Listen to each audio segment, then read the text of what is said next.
Este país pues habla bajito por este accidente aéreo que nos duele absolutamente a todos, pero aquí estamos, en un país que al mismo tiempo sigue moviéndose entre decisiones de poder, contratos express, líos judiciales y también las tensiones que cruzan fronteras. Arrancamos.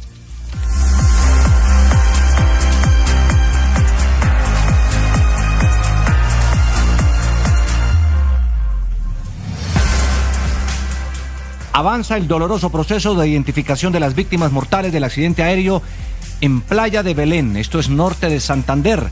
Mientras las familias esperan respuestas, a la zona llegó una delegación conformada por Satena, la empresa Searca, la Aeronáutica Civil, para acompañar las labores técnicas y el proceso de verificación. Un trabajo lento, minucioso y cargado de dolor en una tragedia que todavía deja más preguntas que certezas.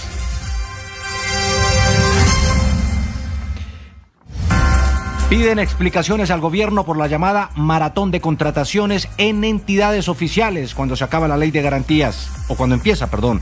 El foco está puesto en Colpensiones, donde se proyecta la apertura de 800 nuevos cargos.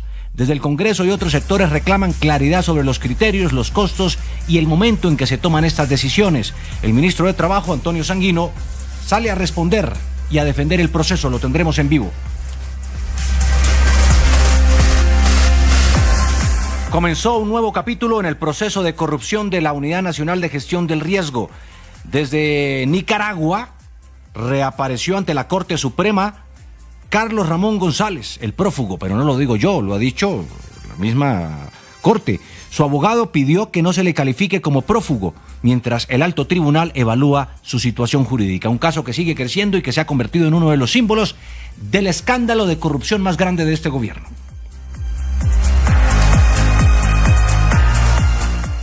Y ojo con esto, ya no será tan fácil importar drones a través de envíos urgentes o tráfico postal. El ministro de Defensa, Pedro Sánchez, anunció nuevas restricciones como parte de la estrategia de seguridad nacional. La medida, busca cerrar las brechas usadas por estas estructuras criminales y controlar el ingreso de estos dispositivos al país. Y sobre ese tema tenemos una exclusiva, atención, donde arman drones en el Plateado Cauca. ¿Cuál es el centro de operaciones? Un colegio, increíble. Ya lo tendremos en exclusiva. Y ojo con esto, el petróleo vuelve a enfrentar al chavismo con la Asamblea Nacional en Venezuela. El oficialismo convocó marchas en defensa de la soberanía petrolera, mientras la Asamblea debate si aprueba o no una reforma parcial a la ley de hidrocarburos. Un pulso político-económico que vuelve a marcar el rumbo del país vecino. Queridos oyentes y todos los seguidores también a esta hora en nuestro canal de YouTube, un abrazo gigante, pero también en medio del dolor y de profunda tristeza y solidaridad. Sin duda, toda la información que surge alrededor de lo ocurrido en el accidente aéreo en Playa de Belén, esto es en norte de Santander, pues ha comenzado ese proceso que es muy doloroso, el de la identificación de las víctimas. Vamos a ir de inmediato con Ana María Rueda, norte de Santander. Ana María. Buenas tardes, yo me encuentro desde las instalaciones de la Fiscalía General de la Nación aquí en la ciudad de Cúcuta. Hasta este punto ya han llegado varias de las familias de las 15 personas fallecidas en este siniestro aéreo registrado en la tarde de este miércoles 28 de enero en zona rural del municipio de la Playa de Belén. Jonathan Zuluaga hace parte de la funeraria Trascender. Él nos habló un poco sobre la extracción de los cuerpos y las condiciones climáticas. Estaban un poco complicadas ya que era de poca visibilidad por el tema de la neblina. Al parecer había llovido en horas de la mañana también y nos encontramos con mucho barro. Era una zona bastante complicada a la hora. Diana Riveros es la esposa del representante Diógenes Quintero, otra de las víctimas de este siniestro aéreo. Precisamente aseguró que en estos momentos están a la espera de la entrega del cuerpo para posteriormente hacer la instalación de la cámara ardiente en la gobernación de Norte de Santander. Todos llegaron primero que las personas encargadas de recoger los cuerpos. Encontraron, lo identificaron. Me llamaron a pedirme autorización de poderlo bajar porque ya se iba a oscurecer. Él era su defensor. Él vivía por su pueblo, por su región, por su gente. Los cuerpos de las 15 víctimas van a ser trasladados a los municipios de origen, específicamente en la región del Catatumbo, muchos de ellos también en la provincia de Ocaña. Pues Ana María, esa es una mirada, por supuesto, muy triste de esta emergencia y tragedia, pero ¿quiénes eran las personas que iban en la aeronave? Pues Esmeralda Rojas nos tiene precisamente los perfiles. Ocaña está de luto. Este es el sentimiento que envuelve exactamente esta tragedia que ha cobrado la vida de 15 personas, 13 pasajeros y 2 integrantes de la tripulación del avión de Searca HK-4709 que cubría la ruta Cúcuta-Ocaña, en el vuelo 4709 que no llegó a su destino. Las víctimas, María Alejandra Bendaño Rincón y Karen Liliana Perales Vera, eran funcionarias que trabajaban en el Consejo Noruego para la región del Catatumbo, en norte de Santander. Rolando Enrique Peñalosa Gualdrón, reconocido neurocirujano, y su señora esposa María Alejandra Sánchez Criado. Ana Giselle Quintero, trabajadora del sector salud en el municipio de Ocaña. Gisette Tatiana Rincón San Juan, una profesional en estética. Juan Daniel Pacheco, un exconcejal del municipio de Ocaña durante 2 periodos. María Torcoroma Álvarez Barbosa, una comerciante del municipio de Roedoro en el departamento del Cesar, que por su cercanía tomó este vuelo. Los dirigentes políticos, Diógenes Quintero, representante a la Cámara por la Curul de Paz, y en la actualidad aspirante a repetir en ese escaño por el partido de la U. Su asistente, Natalia Cristina Acosta Salcedo, es funcionaria del Instituto Departamental de Salud, y el aspirante por la Curul de Paz, Carlos Salcedo, oriundo del municipio de Tibú. La tripulación integrada por Miguel Vanegas, un piloto de curtida experiencia, y su copiloto José de la Vega. Una de las hipótesis de las causas del accidente que empiezan a manejar las autoridades gira en torno al factor climatológico predominante en la zona al momento de registrarse este siniestro.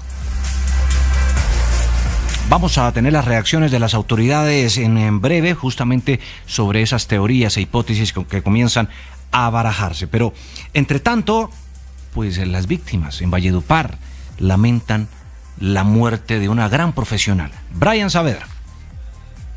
Pese el silencio luego de conocer la muerte de Mayrita, como le decían sus seres queridos y sus amigos, a esta mujer, abogada y egresada de la Universidad Popular del Cesar, quien cumplía años mañana viernes, pero esta tragedia se interpuso en su camino y hoy solo existen oraciones, flores y muchos recuerdos entre sus familiares. Más temprano en 6 AM habló Giovanni García, su esposo.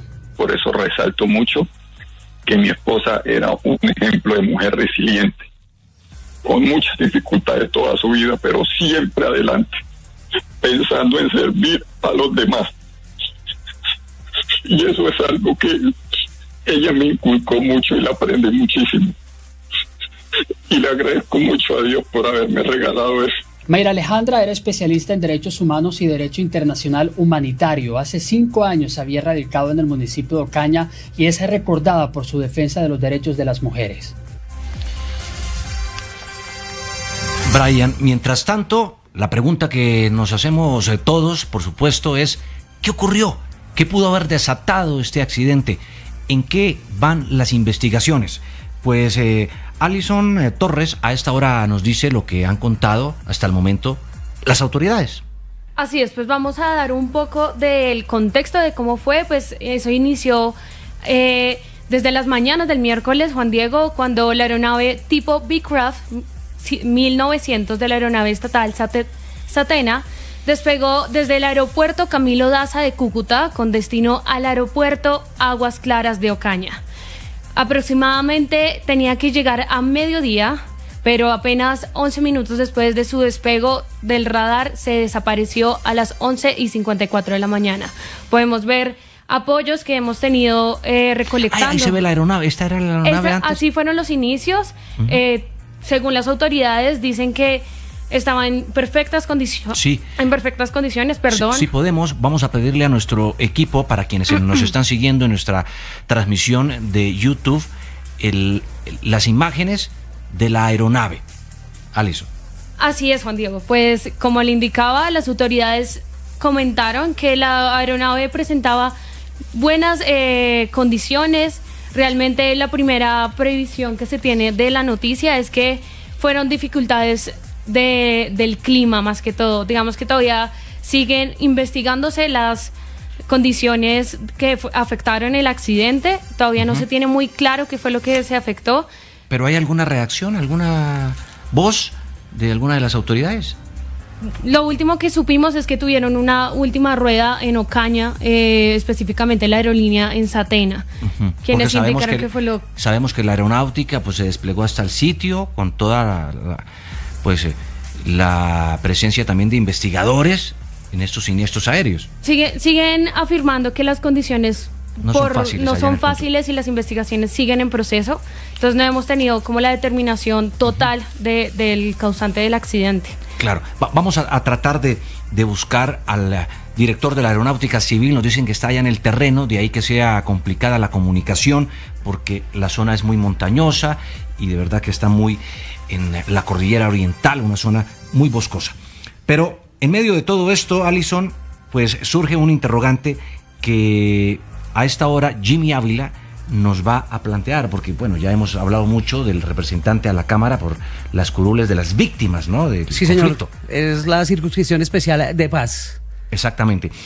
¿Qué se sabe exactamente de este dirigente político?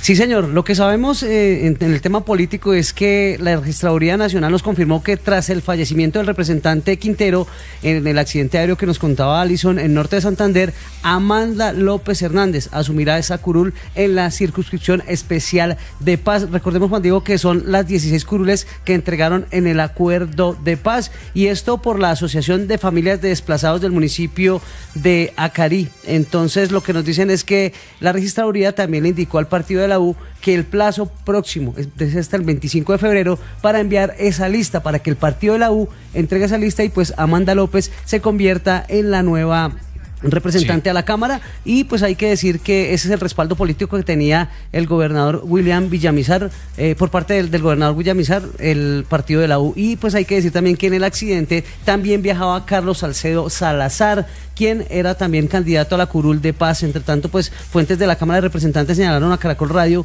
que evalúan hacer una velación en Cámara Ardiente, ya sea en el Salón Elíptico de la Cámara de Representantes del Senado de la República, o también pues en la Asamblea de Norte de Santander, pues para entregar estas honras fúnebres precisamente al representante Diógenes Quintero. Esta curul no es de las víctimas, perdón, no es de los líderes sociales en las zonas de conflicto, sino es de las víctimas de las FARC. Sí, señor, son las 16 curules creadas en el marco del acuerdo de paz. Entonces, precisamente, él ocupaba unas 16 curules de los lugares de las víctimas donde estaban precisamente este tema, era en el Catatumbo específicamente. 12:15 del mediodía, en breve ampliamos y seguimos desarrollando esta noticia con las autoridades.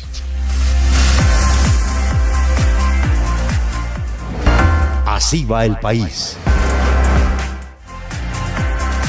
12:16 minutos, actualizamos las noticias en el noticiero del mediodía de Caracol Radio. El Ministerio de Salud ordenó aplicar una segunda dosis de la vacuna contra la fiebre amarilla ante el rebrote que se vive en el Tolima, que ha dejado este año 15 nuevos casos y 10 muertos.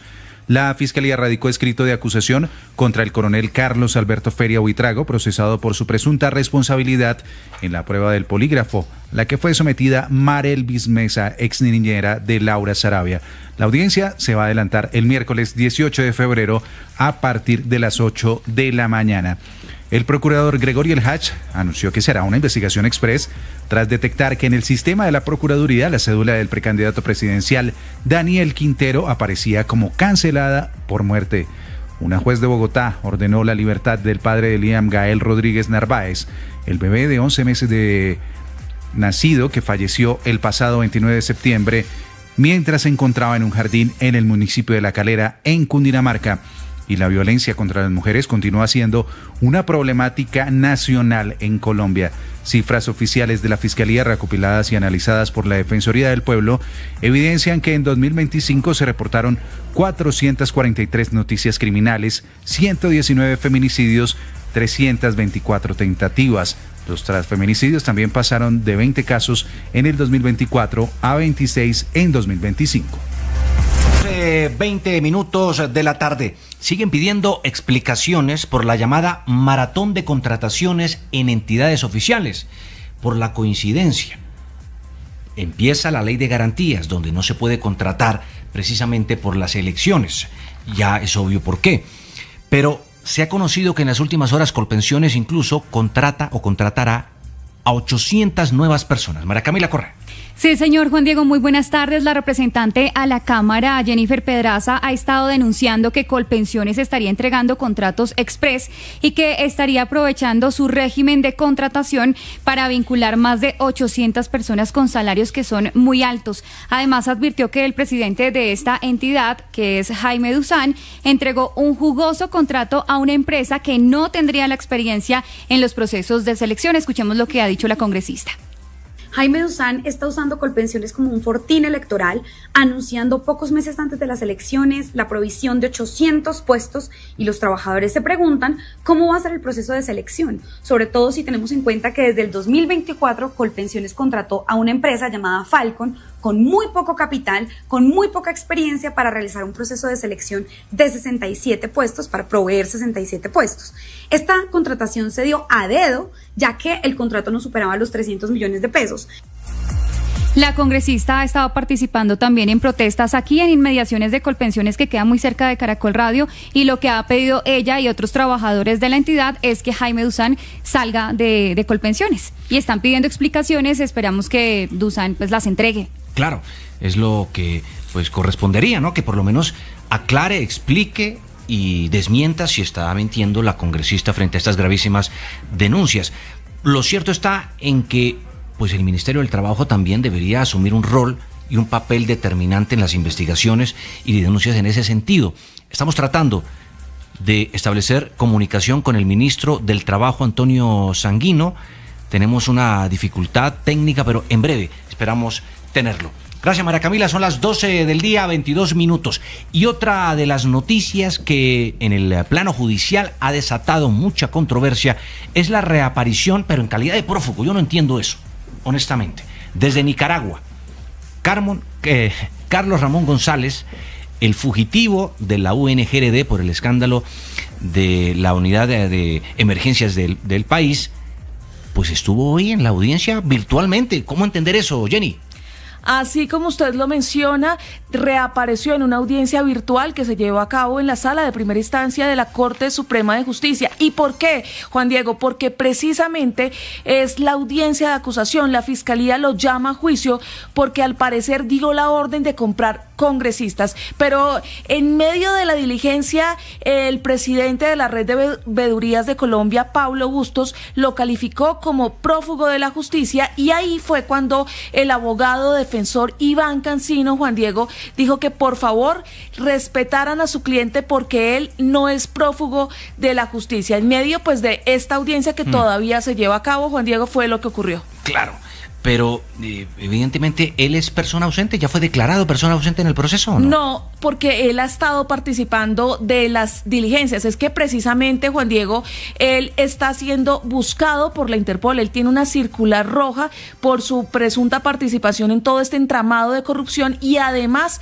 la Fiscalía lo ha solicitado en varias oportunidades para que se presente ante la justicia colombiana, porque tiene una medida de aseguramiento, Juan Diego. Él debería estar privado de la libertad desde el 3 de julio del año 2025, cuando así lo determinó el Tribunal Superior de Bogotá. Y hace poco protagonizó un escándalo con el famoso baile, ¿no? Y la rumba, ¿cierto? Sí, señor, que lo fue encontrado precisamente en la embajada bailando cuando él debería estar más bien en Colombia respondiendo. Pero pues la audiencia continúa, y al cierre de este informe le cuento que la Corte Suprema de Justicia ya avaló como víctimas a la Unidad de Gestión del Riesgo y también a otras entidades, entre ellas las comunidades de La Guajira. Sí. Pues Jenny, muchas gracias. Tenemos a esta hora al ministro del Trabajo, Antonio Sanguino, quien muy amablemente nos atiende aquí en el noticiero del mediodía de Caracol Radio. Ministro, buenas tardes, qué gusto saludarlo. Muy buenas tardes, me siento muy contento de estar aquí en esta nueva etapa de Caracol, fusionada con W, o absorbiendo o vinculando o articulándose con la W. Así que me siento muy complacido de estar aquí contigo, Juan Diego. Muchas gracias, ministro. Quisiera empezar por preguntarle sobre las denuncias que hacen de esta maratón de contratos, justo antes de que comience la ley de garantías. 800 contratos en Colpensiones, otros más en la Cancillería, relevos y demás. ¿Cuál es la posición del Ministerio del Trabajo frente a esa situación? Bueno, mira, primero, sobre el tema de Colpensiones, la información de la que disponemos en el Ministerio tiene que ver con la creación de una planta que busca fortalecer la capacidad de atención de Colpensiones en las nuevas circunstancias derivadas de la reforma pensional y del traslado de afiliados a los fondos de pensiones privados a Colpensiones. Así que es una necesidad absolutamente justificada que se financia fundamentalmente con la operación de Colpensiones como entidad pública de pensiones del Estado colombiano. Esa planta no va a ser proveída antes del 8 de marzo. La ley de garantías entra en vigencia el día de mañana. Apenas esta semana se firmó el decreto, así que no va a haber ninguna precipitud en esa materia. No hay por qué generar suspicacias sobre ese asunto. Y en todo caso, por lo que hemos conversado con el doctor Jaime Duzán, ese proceso de vinculación estará precedido de un mecanismo meritocrático para vincular personas que signifiquen mejorar la calidad del talento humano de Colpensiones. Claro, aprovecho de una vez para aclarar lo que también se ha vuelto una noticia llena de suspicacias y de inexactitudes que tienen que ver con la planta de 1.114 nuevos inspectores en el Ministerio del Trabajo. Es una planta temporal que se crea en virtud de la reforma laboral, la ley 2466. Ese mismo día, el día de su sanción, el 26 de junio, el presidente de la República advirtió que necesitábamos aumentar el número de inspectores y la capacidad del ministerio para vigilar el cumplimiento de la reforma laboral. Adicionalmente, los estándares internacionales de la OIT y de la OCDE indican que para que haya una labor de inspección, vigilancia y control efectiva y eficaz, se requiere un inspector por cada 10.000 trabajadores. En Colombia hoy tenemos 1.200 inspectores, es decir, un inspector por cada 20.000 trabajadores. Pero además, déjeme y termino la información para que haya claridad. Esa planta, también su decreto de creación es una planta temporal, fue firmado hace unos días. Antes de mañana que cierra la ley de garantías no hay posibilidad de vincular a nadie, pero además se van a vincular en una primera etapa 300, no 1.114. Y eso está precedido de una lista de elegibles y de un proceso de encargos. A mí me toca convocar a que los trabajadores que actualmente tiene el ministerio se puedan postular para asumir por encargo esos nuevos cargos que se crean en la planta temporal. Ministro. Y luego tengo que volver a convocar para nuevos encargos, etcétera, etcétera. Y al final de ese proceso sabré cuántos podré vincular de las listas de elegibles que tenga el Ministerio del Trabajo. Luisa. Ministro, la pregunta es ¿por qué hacerlo ahora? Tuvieron varios años para ampliar la planta, por ejemplo, de Colpensiones, y por supuesto no es un secreto, muchos de los que tenemos muchas fuentes al interior de las entidades vemos cómo están haciendo todo lo posible para sacar todos los contratos hasta hoy a medianoche. ¿Por qué hacerlo justo cuando estamos en año preelectoral? Es que no van a poder ser vinculados porque la ley de garantías termina después de la primera vuelta presidencial o de la segunda vuelta. Así que no va a haber vinculación para efectos electorales.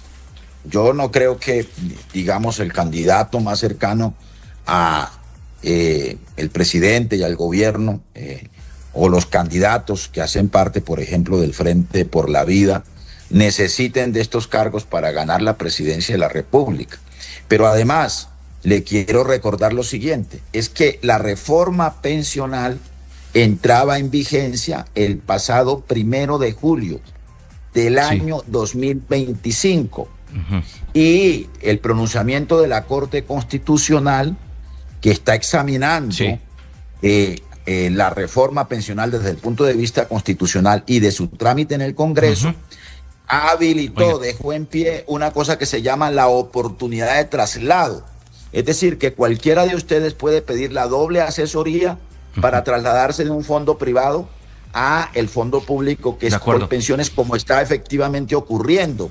Y eso está generando una demanda de personal adicional en Colpensiones. Entonces no es un capricho, ni es una operación clientelista, ¿no? El cumplimiento de unas necesidades, o mejor, la atención de unas necesidades para la operación de nuestro fondo público de pensiones. De acuerdo. Y en el caso del Ministerio del Trabajo, es que la reforma laboral se expidió el año pasado y se sancionó el 26 de junio del 2025. Hemos durado todos estos meses, escúcheme, hemos durado todos estos meses haciendo los estudios de carga, porque esto tiene que hacerse con estudios técnicos, tiene que aprobarlo Función Pública, tiene que aprobarlo Ministerio de Hacienda y tiene que aprobarlo el Departamento Administrativo de la Presidencia de la República. Y entonces esos son los tiempos que nos hemos tenido que gastar, digamos, para llegar a este momento. Claro. Óyame, Luisa, veo al ministro hoy, bueno, muy elegante. Así fue que fue a protestar ayer también allá al frente del Consejo de Estado. Él siempre es muy elegante, Juan Diego. Porque lo vi allá arengando al ministro del Trabajo. Estaba en Ropa Más Sport, ¿no, ministro? Y quiero justamente que usted nos cuente qué va a pasar si el Consejo de Estado admite la demanda de FENALCO para tumbar el salario mínimo. ¿Cuál es el escenario que ustedes están analizando desde la cartera de Trabajo y de Hacienda si eso ocurre? Oye, déjame recordarles a ustedes y a los oyentes, 1975. Gobierno de López Michelsen. Aquí tengo. Pero no haga tanta historia, ministro, porque se nos va el noticiero. Las notas de prensa de aquel entonces, ¿no? Expresando gran alarma, el presidente de FENALCO, Urrea, advirtió que en caso de aprobarse las nuevas leyes, pensiones, salarios y contratación, el país entraría en el caos, las empresas quebrarían y se aumentaría el desempleo. Un discurso, una suerte de cacofonía, digamos, o de cantaleta de este sector empresarial o de sus presidentes sobre este asunto. Yo no creo, me parece inconcebible que el Consejo de Estado vaya a pronunciarse contra el incremento de un salario, el salario vital que cumple la Constitución al artículo 53, cumple la ley 278 del 96, cumple compromisos con la OIT en materia de salarios vitales. Y además de eso ya es un derecho adquirido porque ya a la gente le pagaron su primera quincena. Clarísimo. Óigame, ministro, esta respuesta muy cortica, por favor, muy cortica. ¿Searca tenía denuncias por temas de abuso laboral? Pues no tengo la información aquí a la mano, tendría que constatarlo. Muy bien. Ministro, muchísimas gracias por estar aquí en el Noticiero del Mediodía. Bueno, Juan Diego, mucho gusto. Muchas gracias, muy amables. Un abrazo.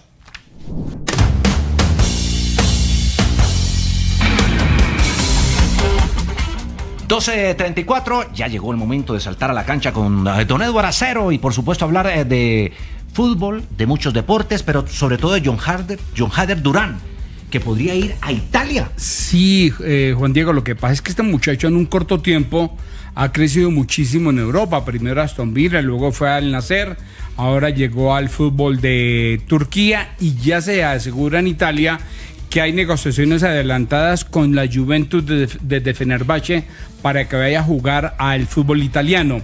Hoy no está convocado para el partido del Fenerbahce frente al Steaua Bucarest debido a molestias en uno de sus pies, pero la posibilidad camina en el fútbol italiano para este joven de la selección nacional, John Hader Durán.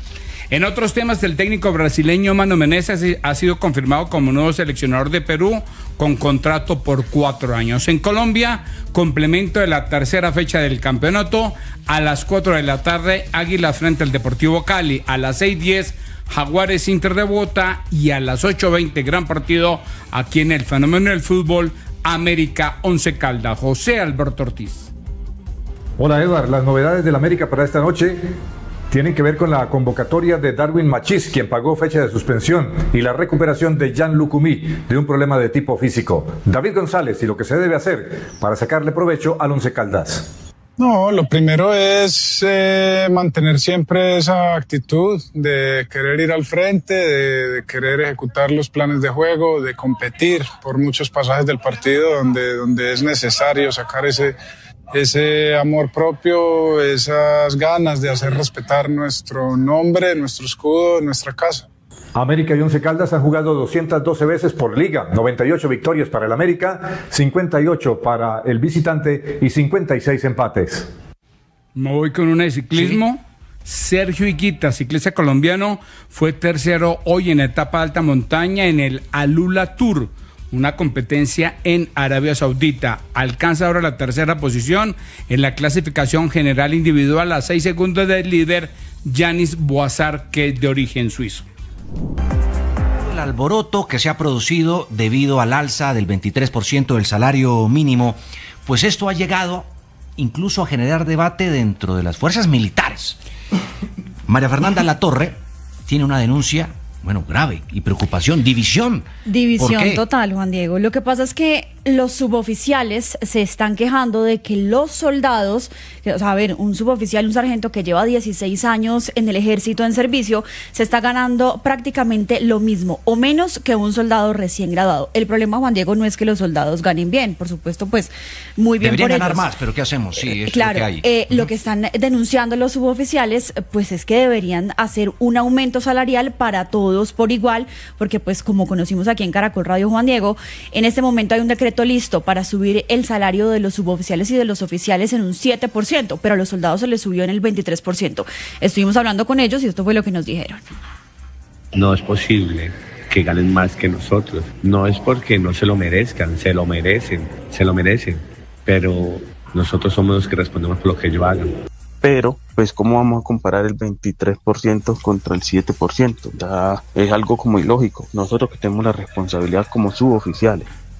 Bueno, Juan Diego, la cosa está así. Tenemos el último desprendible de nómina de un subteniente que, entre el salario base y todas las arandelas y demás, recibe al final del mes 5.589.000 pesos. El soldado profesional, con el aumento del salario mínimo del 23%, está ganando en este momento 5.754.000 pesos, y un cabo tercero, que se supone que debería ganar más, pues claro, por el rango, está ganando 4.700.000 pesos. Eso quiere decir que el que más gana en este momento pues es el soldado recién graduado. Claro, y un subalterno termina ganando más que su jefe. Más que su jefe. Esa es, pues, claramente la denuncia que hacen, no porque no merezcan lo que están pagándoles, sino porque, pues, suena injusto cuando se comparan las responsabilidades. 12:39. Lo que no debería pasar. Esto no debería pasar nunca, nunca.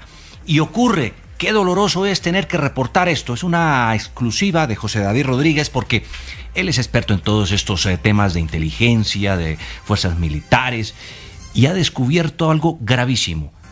Los grupos violentos armando drones en colegios. Exactamente, ¿en dónde ocurre esto, José David? Pues sí, Juan Diego, televidentes y oyentes, muy buenas tardes. Lamentablemente, las disidencias de las FARC, este grupo criminal, continúa utilizando colegios en el departamento del Cauca. Pues inteligencia descubrió a través de algunas imágenes, Juan Diego y televidentes, como un taller allí en el Plateado es acondicionado, más bien el colegio es acondicionado como un taller para fabricar explosivos. ¿Ese video es eso? Sí, señor. Ese video es eso. Ahí estamos ya en las instalaciones YouTube, del colegio. Si ustedes quieren verlo en este preciso momento, conéctese a nuestro canal de Noticiero del Mediodía de Caracol Radio en YouTube. Y son realmente pero sorprendentes, asombrosas las imágenes que estamos viendo. Sí, señor, ahí podemos ver cómo algunas personas que pertenecerían a la Carlos Patiño, las disidencias de las FARC, están armando bombas Molotov dentro de las instalaciones del colegio que fue acondicionado como taller, las acondicionan en drones que posteriormente son lanzados a las tropas del Ejército Nacional que hace más de un año continúan en la Operación Perseo. La ruta es esta, Juan Diego y televidentes y oyentes. Salen de Huisito estos explosivos, llegan al Plateado, allí son acondicionados en este colegio y posteriormente son lanzados. Sobre este tema habló el Ministerio de Educación, confirmando una vez más entonces que sí se están utilizando instalaciones educativas por parte de las disidencias de las FARC. Escuchemos, Juan Diego, a la viceministra de Educación. Desafortunadamente no hemos podido iniciar el año escolar. El colegio se ha convertido en un campo de confrontación armada y por lo tanto solicitamos que se garantice la normalidad de la prestación del servicio educativo. Exigimos realmente que los grupos dejen por fuera la comunidad educativa, los establecimientos educativos, las escuelas. Hoy nos encontramos con una gran afectación, los maestros han tenido que salir de la zona, la comunidad está bastante afectada. Escuchaban ustedes, Juan Diego, a Maritza Molina, ella es la viceministra de Educación. Para finalizar, Juan Diego, aquí hay un tema muy importante y es cómo se están reacomodando las disidencias de las FARC en el departamento del Cauca. Alias Zamora es el nuevo cabecilla principal de la Carlos Patiño de las disidencias de las FARC de Iván Mordisco. Este hombre, este criminal que ustedes pueden ver en imágenes en estos momentos, reemplazó a alias Kevin como uno de los cabecillas principales de la Carlos Patiño. Esas son las imágenes que ustedes también pueden encontrar en nuestras redes sociales, Juan Diego. Lamentablemente se siguen utilizando los colegios para fabricar explosivos que son lanzados a la fuerza pública. Increíble. No debería nunca pasar. ¿Hasta cuándo? Esa es la pregunta que hacemos a esta hora en el noticiero del mediodía sobre las tristes y dolorosas denuncias, los rostros de angustia, de desespero de los padres, de los niños con enfermedades huérfanas que piden rápidamente al ministerio, a las autoridades, atención oportuna y medicamentos. Claudia Camila. Sí, señor Juan Diego, una voz de ayuda, piden auxilio porque sus niños están muriendo, sus familiares, y conocimos un video que sin duda nos partió el corazón y que queremos compartirlo con la audiencia de Caracol Radio. Una mamá en Tuluá, Valle del Cauca, pidiendo por los medicamentos. Escuchemos. En este momento nos encontramos acá en la nueva EPS, esperando desde las 2 de la tarde que nos entregaron unos medicamentos que en un acta quedó firmada el lunes como garante el secretario de salud de acá de Tuluá. Y nos vieron la cara a todos porque no las trajeron. Niños que están convulsionando en casa y que nosotros aquí como madre estamos esperando a que nos entreguen los medicamentos. Citas, tengo a esta mamá enferma de cáncer. Tiene un cáncer terminal y estamos esperando unas citas. Y que si hoy ella acá, ahorita se nos acabó de desmayar. Y que si ella acá se muere, coloco como responsable a la nueva EPS. Esa es la situación, es que Juan Diego. Uno la ve, para quienes están conectados a nuestro canal de YouTube, y pues la verdad le estremece la alma. Le parte a uno el corazón y nos hemos comunicado con la nueva EPS. Ella está angustiada, desesperada, pues es más que entendible. Pidiendo ayuda, Juan Diego, porque estamos hablando de que incluso si entregan medicamentos, después se puede afectar si no reciben atención médica. Entonces están entre medicamentos y no reciben atención médica, y es que tenemos unas cifras impactantes. Nos comunicamos con Diego Gil, él es el presidente de la Federación de Enfermedades Raras aquí en Colombia, y nos dice que en el último año fallecieron 2.000 personas, no solo por lo grave que es su patología, sino porque no han recibido atención y tampoco medicamentos. Esa es la situación entonces, Juan Diego, que se viene presentando en los últimos días, que se ha empeorado. El 22%, dice Gil, de los afiliados en la nueva EPS han muerto a causa de una mala atención. Es el llamado de los pacientes en Colombia para que les solucionen su situación y ellos puedan vivir, por supuesto, dignamente. Bajo la lupa. Nuestros detectives sabuesos, aquí investigadores de primera línea del noticiero del mediodía, pues hoy hablaron con el asesino del fiscal paraguayo Marcelo Pecci, el que lideró, ¿no? El que es el cerebro, diría uno, y por supuesto ellos son Rafa y José con lo que dijo y lo que denunció Rafa, es lo más grave, José Andrés. Sí, señor. Juan Diego, buenas tardes para usted, para todos los oyentes de Caracol Radio. Mire, se trata de Andrés Felipe Pérez Hoyos, hoy condenado a 25 años de prisión por el asesinato del fiscal paraguayo Pecci. Este hombre fue quien confesó haber liderado todo ese andamiaje criminal para dar con el crimen del fiscal paraguayo Marcelo Pecci. Él aseguró esta mañana en 6 AM de Caracol Radio que oficinas de sicariato en Colombia le informaron desde el año pasado que ofrecieron $3 millones. Imagínense, $3 millones por su cabeza. Dijo que los mismos jefes criminales que lo contrataron para matar al fiscal Pecci, ahora lo quieren matar a él y a su hermano. Ellos tocaron ciertas oficinas, dieron una cantidad grande, estamos hablando de casi $3 millones que pagaron para asesinarnos a nosotros. Por eso yo pienso de que la muerte de Correa no fue un accidente. Pues Juan Diego, oyentes y televidentes, el testigo además arremetió contra el exfiscal de ese caso, Mario Burgos, y lo acusó de desechar su voluntad de colaboración para entregar toda la verdad.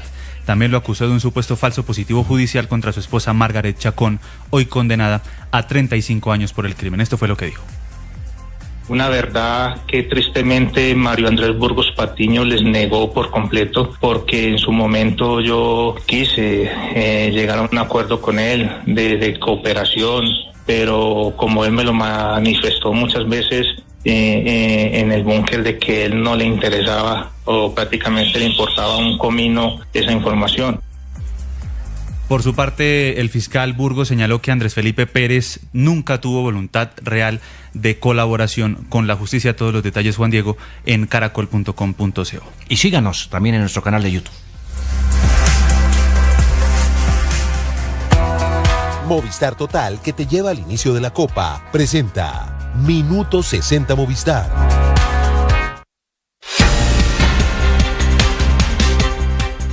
Minuto 60 Movistar desde Popayán con los disturbios entre la comunidad y la fuerza pública en el corregimiento del Plateado Cauca, que hasta el momento suman 16 heridos, 2 de ellos de gravedad. Los hechos se suman a una serie de disturbios registrados desde el pasado fin de semana, luego de la muerte de 2 jóvenes y que la comunidad responsabiliza a la fuerza pública. Las autoridades solicitaron intervención urgente de la Fiscalía. En el territorio se mantiene una tensa calma. Minuto 60 Movistar en Medellín. Fuertes lluvias de las últimas horas que generaron múltiples emergencias en Medellín, siendo el poblado la comuna más afectada de la ciudad. En este sector, la caída de un árbol y un poste provocó interrupciones en el servicio de energía. Además, se reportan afectaciones viales en la avenida Las Vegas, a la altura del Centro Comercial Monterrey y Ciudad del Río, así como en la avenida Regional, lo que está generando congestiones vehiculares en varios puntos de la ciudad. Minuto 60 Movistar con la Superintendencia de Servicios Públicos, que no prorrogó los contratos de aseo en Cali, lo que generó incertidumbre sobre la continuidad del servicio. Ante este escenario, el alcalde Alejandro Eder anunció un plan de contingencia. Ya entablamos conversaciones con los operadores y se comprometieron mantener prestando el servicio tal como se ha venido prestando todos estos años. La administración aseguró que no habrá cambios en las zonas de operación y en el esquema de pago. Minuto 60 Movistar desde Bucaramanga. En la funeraria San Pedro ya está el cuerpo de Camilo Rojas, el hincha del Atlético Bucaramanga, que fue asesinado de las afueras del Estadio General Santander en Cúcuta. Sus honras fúnebres se desarrollarán este viernes a las 12:30 con destino final en el cementerio Tierra Santa. Y en el Minuto 60 Movistar, Cartagena de India sigue brillando en el turismo mundial. TripAdvisor, la plataforma de viajes más grande del mundo, ubicó a La Heroica en el 4º lugar de los mejores destinos para visitar en Sudamérica en 2026. Este reconocimiento, basado en millones de opiniones reales de viajeros, consolida la capital de Bolívar como referente regional, superando incluso a ciudades como Río de Janeiro y compartiendo podio con Cusco y Buenos Aires.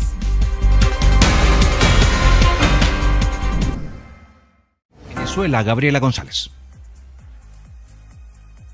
Saludos, Juan Diego, Vanessa. Para este jueves 29 de enero, el chavismo convocó nuevamente a una movilización, en esta oportunidad para, según dicen, defender a la industria petrolera, la soberanía y también para exigir la liberación de Nicolás Maduro y su esposa Silvia Flores. Esta movilización, que espera llegar hasta los alrededores del Palacio de Gobierno, el Palacio de Miraflores, se da justo el día en que el Parlamento venezolano también va a discutir la reforma parcial y se espera que se apruebe en segunda discusión de la ley de hidrocarburos, una ley que, entre otras cosas, prevé una disminución de las regalías que perciba el Estado por las actividades petroleras. Esto también ocurre, o a la par ocurre, mientras los familiares de presos políticos continúan a las afueras de los centros de reclusión exigiendo que todos sean liberados. Según organizaciones no gubernamentales, las cifras que han podido confirmar de excarcelaciones desde el 8 de enero hasta la fecha serían cerca de unas 300 personas. Para finalizar, también les comento que militares retirados enviaron una carta pública al ministro de Defensa, Vladimir Padrino, en donde lo califican de traidor a la patria.